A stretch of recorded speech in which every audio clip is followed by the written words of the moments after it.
Well, here we are. I was told that today's the official day to take down your Christmas decorations. So I have taken down the Christmas decorations, but I've decided to leave those up there on top. And this sign right here that was destroyed, you can see the back side of it right there. It's all marred up. That side over is crooked. I've decided that I'm going to place that just exactly where it is right there. I've got some more lights I'm going to put in the heart right here. But yeah, I'm gonna leave that right there where it is. In reflection to, it used to be right there. Combat wounded, pertaining to my dad. But you know, this has really, really stirred something up in me that I feel like it ain't good to hold anything back as far as a tell-all. And I know people don't like tell-alls, but sometimes it's best just to get it off your chest, pretending to telling it all. And I'll leave some of it out, like streaking from here to Sidonia on a bunch of bicycles, thinking it wasn't nobody gonna know who we was. Coming back from Illinois down here, harsh winters, very harsh winters. I remember becoming acquainted with the Mixons over on the side of Mr. Hall. And after their big house burnt, they had to move a little closer to Mr. Hall for a temporary shelter. But people didn't understand the reason why the father of that family took on such drinking. Of course, there was a lot of them around here that used drinking for a pastime excessively. It's one thing to drink moderately, but it's another thing to drink excessively. I got a few more of the signs that I need to take down. I think I'm going to leave that table right there in honor of our veterans. That's blessed. And I'm going to take down the Rudolph the reindeer, and I'm going to clip some of these limbs. I don't know how much I'm going to clip, but I'm going to clip quite a bit of those limbs and stuff. I'm going to redo it up here. Anyways, whenever it comes to holding back in a tell-all, it ain't good to hold back. And I realize that our family, they were far from being perfect.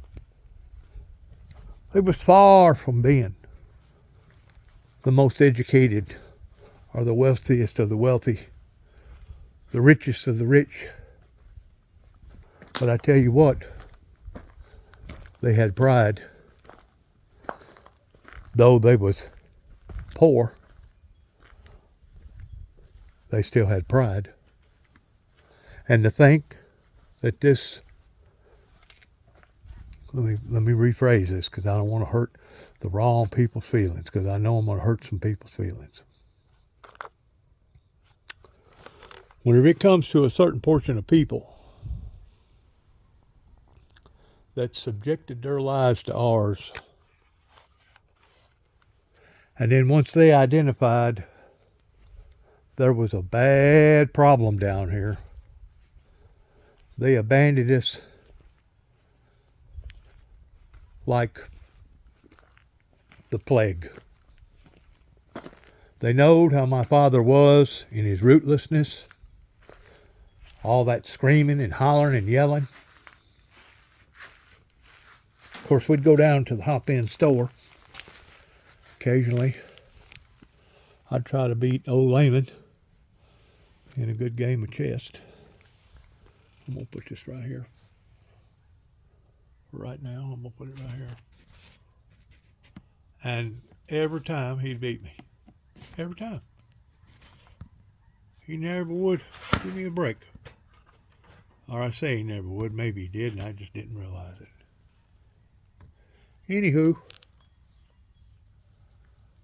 whenever Dad would pull up out down there in the store, my God, you ain't never in your life seen the dust flying off people's footsteps, running out of the back end of that store down towards Dan Simmons' place, getting away from Grizzly. Getting away from Grizzly. Said they couldn't approach the man in a respectful, decent way pertaining to what he was going through. I remember we was up at that house, that temporary house where the Charlene and Mr. Mixon was, and I was ordered to take 2 5-gallon buckets, fill them full of water, and walk from that temporary trailer that they put up down there all the way down to the end of that road, holding those 2 buckets, and me only about 10 years old, maybe even 9. But I remember it felt like my arms was fixing to fall completely off, trying to carry those 2 5-gallon buckets. This was after the house burned. I don't know why they needed the water down there, but back then people hung together to some degree. They hung together. I mean, I remember when we first moved down here, the first year, I guess it was the first year over there in the old home place, had a hog killing. There's probably 40 or 50 people down there. Had a big pot going full of lard, making stuff from the lard, cutting up hogs, pork chops over here in this sack, ham over here in this sack, sausage over here in this sack. And of course, we do, basically the same thing with the cows and stuff. But those was really, really hard times. I mean, really hard times. But you know what? It made me tough. It put grit on me. It made me who I am today. And a lot of that stuff I can really, really appreciate, because it has made me who I am today. But whenever I sit and I talk to Maxie Jackson, as of late yesterday evening, last night, up here at the Waters Nursing Home in Union City, I identified real quick that whenever he dies, a great deal of history will die with him. We're talking about places, names, people, events.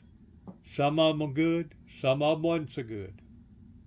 I mean, I remember whenever Maxie was married to Louise, just right up the road here in front of Mr. Woodruff. Maxie went to drinking. Of course, he got it honest pertaining to Leon. Got to shooting at Louise in the house. He just shoot at her just to frighten her, using her as target practice.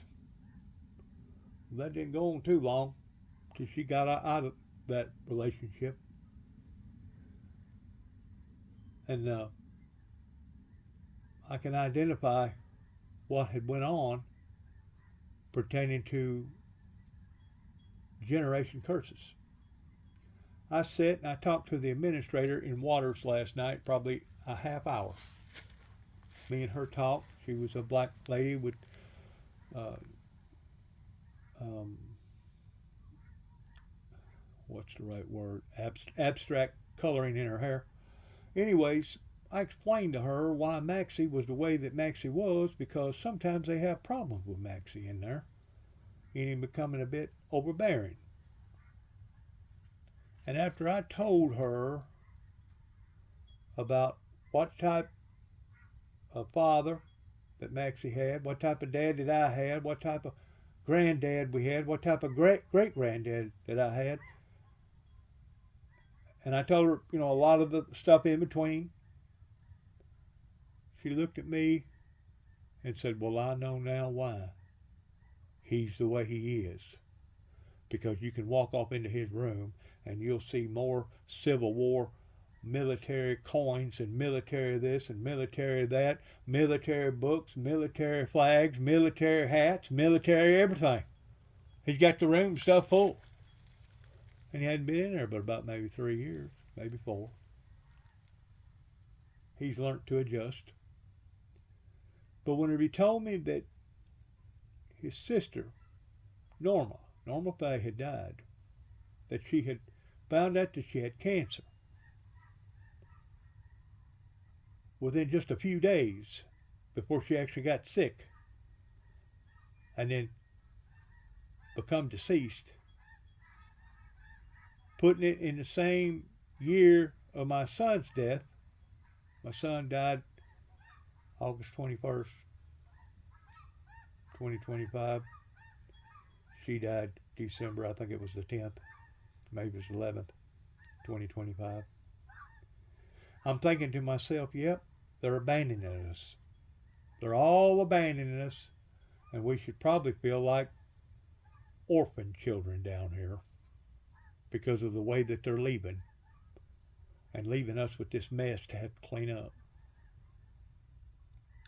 But what's really on my mind right now, as I was taking down the Christmas lights, knowing how people disliked us, going all the way back to my great-grandfather era, also the Davises, they despised us around here. You would have thought somebody would have had the decency to have tried to sit down and talk to Sonny, Gary Davis, and explain to him, hey, you may not have long to live. You need to really make your investments and make them wise, rather than just let him alone and let him do what he's doing. Maybe a few people tried to talk to him. I don't know. But to think that at one time, when we first come down here, there had to have been at least 15 to 20 different families that had drawn close to our family. Of course, I was so little at the time, it didn't matter with me. But I'm talking about my older brother and my second oldest brother, Danny and Douglas. As I said, whenever they detected that there was a problem in the family pertaining to the abusiveness coming from my dad, they abandoned us. And that's okay. I don't blame nobody for not wanting to be around a lunatic. Somebody screaming and yelling all the time, becoming vulgar and violent, and basically lay into us boys like laying into a horse. A matter of fact, if you was to do the way that we was done today with animals, you'd go to jail. You'd go to jail, much less doing it to people. But after my brother died in the middle of Cydonia, he didn't die immediately there, but that's where the event happened at. Knowing that him and Tunkin Elliott, about a year before that, had gotten into it up there. Knowing how people around here felt about us, absolutely startled me. It startled me to the degree that after my brother died, they got to blaming my second oldest brother's death on my first oldest brother. That if it wasn't for my first oldest brother that co-signed for my second oldest brother of getting a motorcycle, Douglas Keith would still be here. That literally drove my brother off into a state of alcoholism because it temporarily cured the problem pertaining to his consciousness. Matter of fact, I walked around for probably 6 months to a year thinking that I had something to do with it because it was me that had won the 54H chickens. So whenever I look at those that's like 10 years older than me that used to have a relationship with either the Jacksons or the Davises, I know exactly what I'm talking about whenever it comes to abandonment. Whenever it comes to feeling like a foster child. A group of people that was unworthy of their friendship. A group of people that was despised and looked down upon. Simply because our people was a bit outlandish. Did anybody think to try to work with the outlandishness of those people that was that way? Sit down and talk to my dad. Bob, what's wrong? How come you got to be the way that you are? How come you're violent the way that you are? And try to pinpoint what had happened to him during World War II, as far as him losing his whole platoon, his whole people that he trained with, having guilt syndrome. J.W., he turned to alcoholism. He abused his family, Gail, Doran, Jim Boy, Marty. I think Tom Boy kind of escaped a lot of it. But war is a horrible, horrible thing, especially whenever it comes home and the family has to make great sacrifices knowing that if it wasn't for them going to war, more than likely they wouldn't be the way that they are.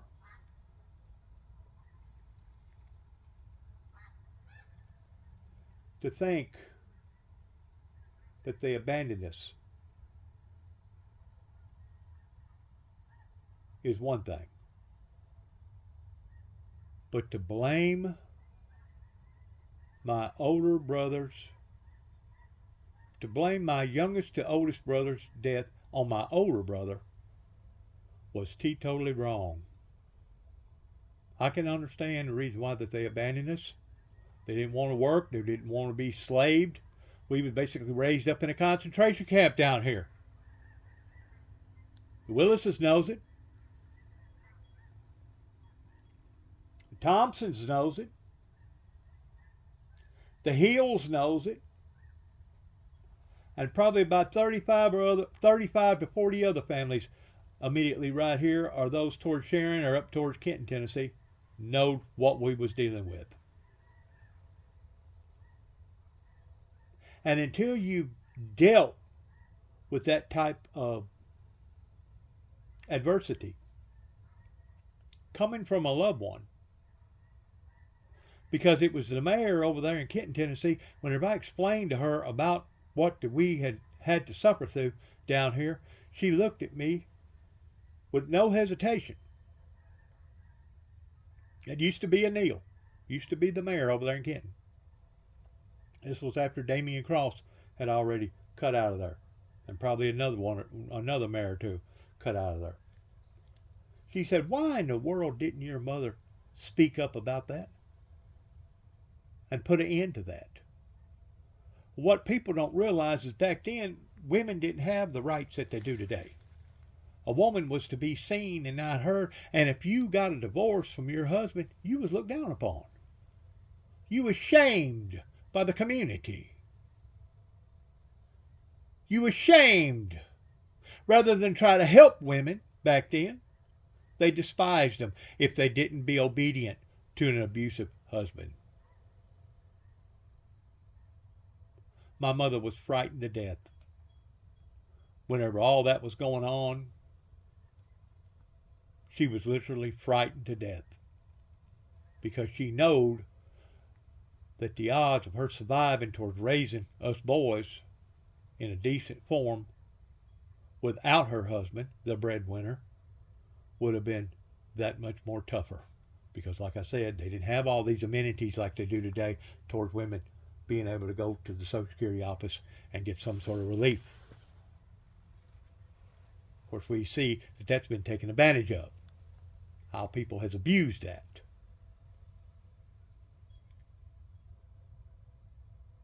But my mother, God bless her soul, as well as Polly, and basically all of our family, fell upon underneath a curse to the degree that even Ronnie Jean had serious problems that I discussed with Ruthie, that was a nurse, a registered nurse, periodically, of how bad that he treated not only her but those boys. Ruthie, she had a bad drinking problem. She was a martini entertainer up in Chicago, played the big grand piano. And then my dad and his brother J.W. There was a problem that was developed in our family. And it come from Jeff Jackson, that tried to rule these people down here the best way that he could toward being a pillar of society. That after that generation of people was gone, had died out, then they took their anxiety out on the next generation, and then the next generation, and then the next generation. So whenever I sit and I talk about these things of how that they treated the Davis family and the Jackson family down here, I know exactly what I'm talking about. Now, those that's living today probably will look and scratch their heads and wonder, what the heck's he talking about? I'm talking about sharpening an axe. Because the generation that was raised up with my older brother and my second older brother, a great deal of those people are still living within rock's throwing distance of where I live right here. And to think whenever I come back, the teetotal hell had busted loose in my youngest brother's life and my life, and people sat back and were being entertained by it, speaks volumes about, once more, another generation of people that was just as sorry as the generation before them. Now, the people that I'm talking about was raised up in the Vietnam era. And we see how that this great nation despised, ridiculed, spit on them as they was getting off airplanes, and demonized them and dehumanized them, because now all of a sudden that combat war action was coming home before the people on TV. If the truth be known, probably the Vietnam War was one of the first hand-to-hand, true, recorded, seeing people get blown apart and heads being blown off and little children being killed and etc. And it was devastating. It was devastating to the people over here, to the degree that they retaliated against it, about the war. Well, the very people that degraded those people for being disrespectful now has been just as disrespectful in their generation. It's a sickness. And it's a sickness that goes from generation to generation to generation. So it ain't just the Jacksons or the Davises that had to go through a generation curse, but it fell upon to the rest of them down here, beginning with the Indian Wars, beginning with the way that they treated the Native American people. Now, people think that people can do people any way that they want to do them, and they're not going to be held accountable for the way that they've done them. Well, I got news for them. Those that was falsely accusing me after my brother had died,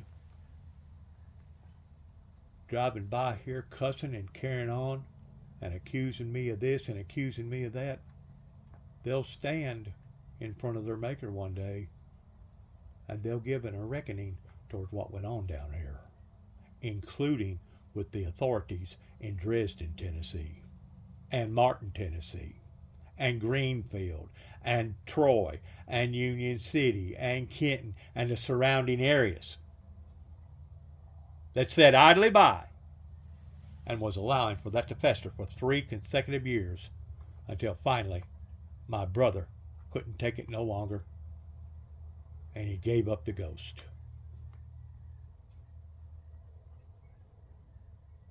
As I said, none of us is perfect. We all have imperfections. We all have good qualities. We all have bad qualities. And at the end of the day, at the end of our lifespan, the best that any of us can hope for is that our good qualities outweigh our bad.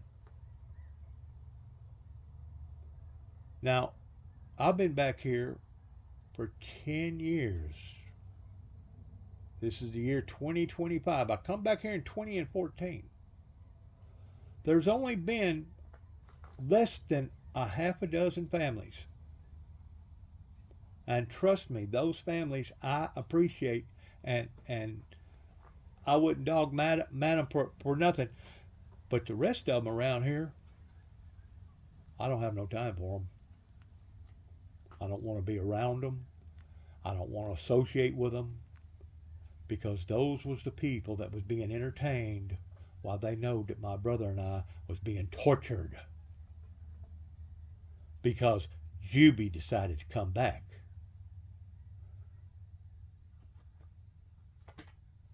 To the Davy Crockett Beech Ridge Hop-In Cydonia territory. Now I know a great deal of you out there that didn't have nothing to do with all this are probably thinking, boy, don't he have something on his chest to get off. Well, I do. I do have something. Whenever it comes to a community acting decent, because as far as I'm concerned, my great-grandfather acted as decent in the time era that they was living in towards raising up his family, and plus being a merchant, a pillar to this society over here, and plus doing legal work. He tried his best at that time to do what he done in the proper form. And I'm not trying to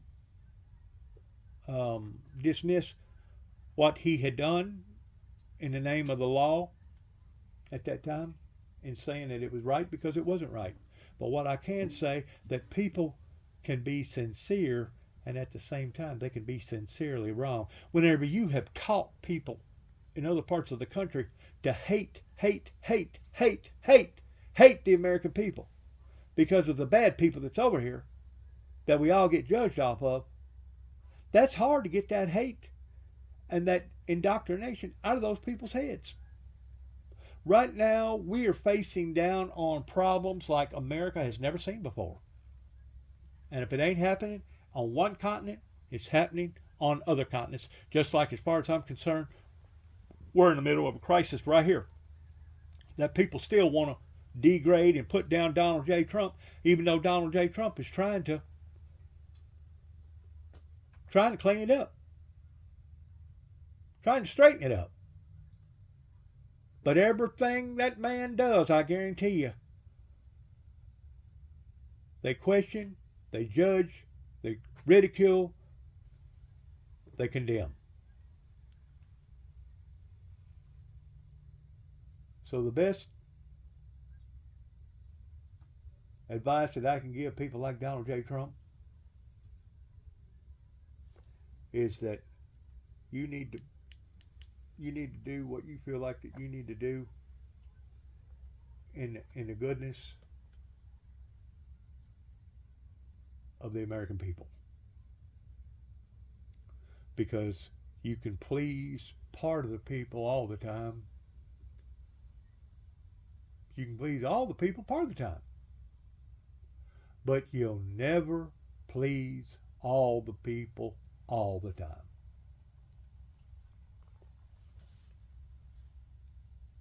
That's one of the main reasons why to this day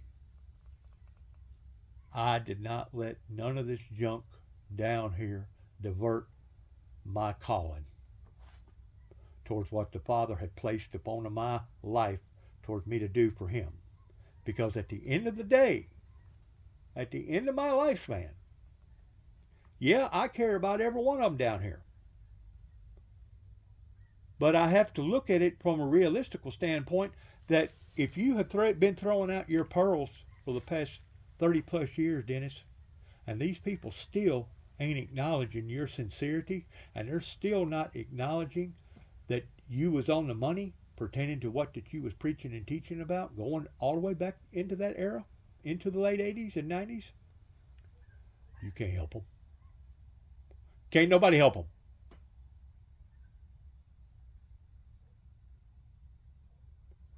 It says in the Bible that He'd give you over to a reprobate mind and let you believe a lie and to be damned. The bad thing about that generation of people that I'm talking about right now, in the era of my older brother, which is basically 10 years older than me, in between 70 and 80, that knowed our families very well down here. The only thing that I can say is may God have mercy on you. Because I've been back here now for 10 years. The first 3 of it was literal living hell pertaining to anti-Semitism. But I didn't let it divert me. I didn't let it stop me. Though I was struggling with the old injuries, though I was struggling with the death of my brother, though I was struggling with other demonic attacks, especially coming from the judicial so-called justice system in this area.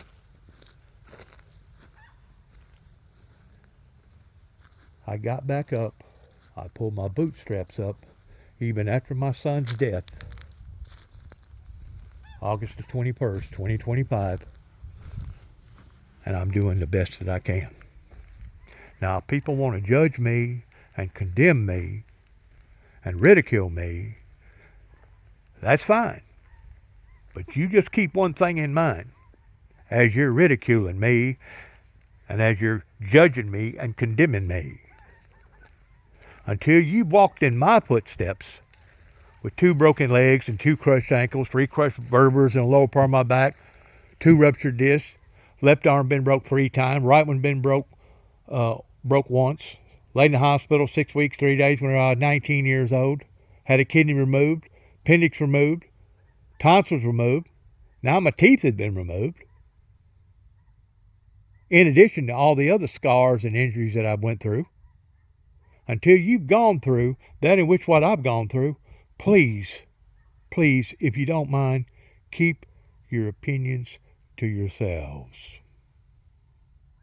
As the old saying goes, if you can't say something good about somebody, just keep your mouth shut and stay over there on your side of the fence. Please stay on your side of the fence. Because I don't want to associate with you no more than you want to associate with me. And if that's the way you feel about me, so be it. But you have brought this condemnation not only upon to yourselves, but you have brought it upon to your children and your children's children, your grandchildren. What do you have to say about that, Mr. Moore? Mr. Tommy Moore? Or the ex-chief Moore, David Moore?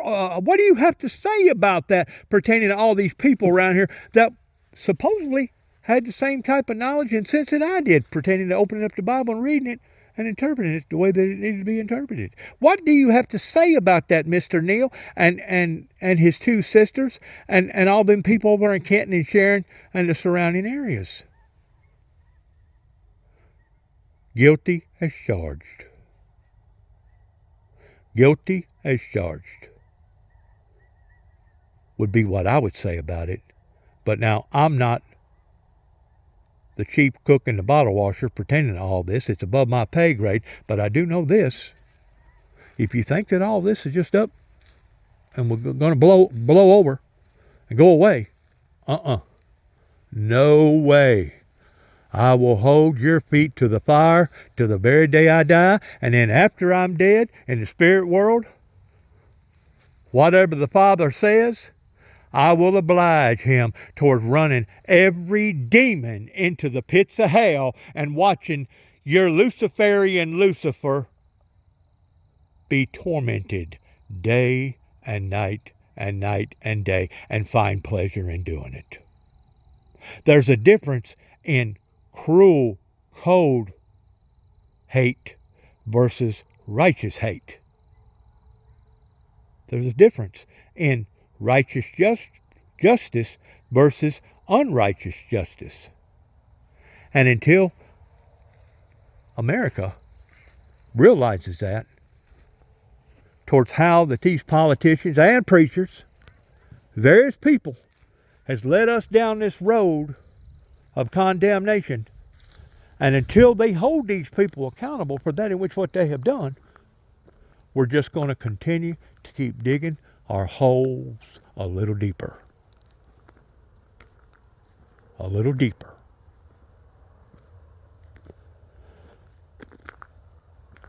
I just want to say that this has been the most tormentive time of my life in coming back to Northwest Tennessee in Weakley County, here at 291 Thompson Road, Sharon, Tennessee, zip code 3255, at the Purple Heart Dragon Veterans Memorial Site. But you know what? I don't care. You can hate me. You can make fun of me. You can scourge me. You can sit back and allow for bad things to occur in my life, knowing that you had the authority of being able to stop it or at least slow it down. You can sit idly by with your hands underneath your hips towards not wanting to help in straightening this mess out, and think to yourselves that you've gotten away with this.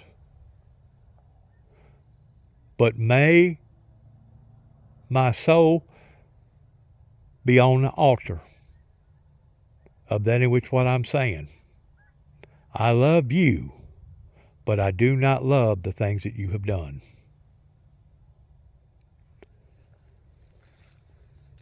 Or the things that you didn't do that you should have done. And right now I'm talking to probably well over a couple hundred people in not only this immediate area, but throughout Weakley County, Obion County, parts of Gibson County, parts of Carroll County, parts of Madison County, parts of Henry County, parts of Lake County, parts of Dyer County. You don't live in an area for this long a time, generation after generation after generation, and think that people don't know who you are and what you stand for. Because like I told Jim Boy that's going to be coming down here this year, setting up camp, I said, Jim Boy, all I'm trying to do is pick up where they left off. And Miss Aldell, Vera Aldell Jackson, was a cornerstone in my life. Though I watched my dad mistreat her as she was getting older in her dementia type state, I still maintain respect and order for that lady, and I will to the day that I die, along with probably 50 other women and men in her era, in my grandmother's era, that I had so much respect for growing up in this area.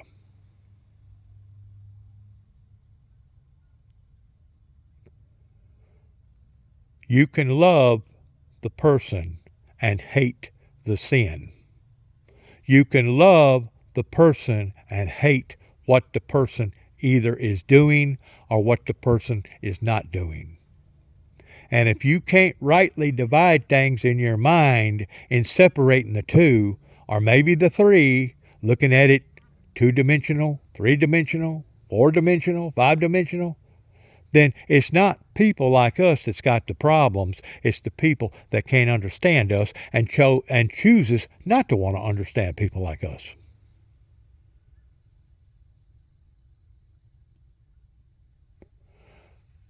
I want to say thank you for your prayers of those that did have concern in their hearts pertaining to those that heard about various things going on down here in this area pertaining to my particular life. I want to thank you also for your comfort prayers when my son did pass.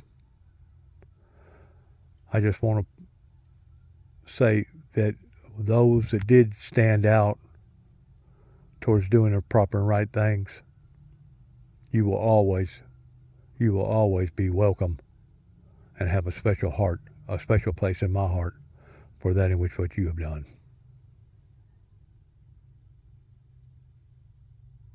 Good luck to all of us. Good luck to each and every one of us, because I promise you, you're going to need it. The way things is unrolling right now all over the planet, basically the planet is regurgitating itself upon to mankind. And if it's not doing it below our feet, it's doing it above our heads. We're being tormented. We're under a cloud of indignation right now because of various people that has placed us where we are presently today. Now, a lot of them that got filthy rich and got comforted during this past 30 plus years, well, they can create their own environment towards watching what they want to watch, listening to what they want to listen to, turn the heat up in the winter, turn the air conditioner up in the summer, living in their nice homes, driving their nice automobiles, etc., etc. But there'll come a day where you won't be in control of the environment that you're going to be in. There won't be but one person that will be in control of that environment, and his name is Jesus Christ of Nazareth. I just pray that those at the sound of my voice will identify the sincerity of what I'm talking about for the betterment of the good for all of us and not just for a few. Thank you. God bless you. God bless our troops, and God bless our endeavors, which way we go from this moment on. In Jesus' name, shalom.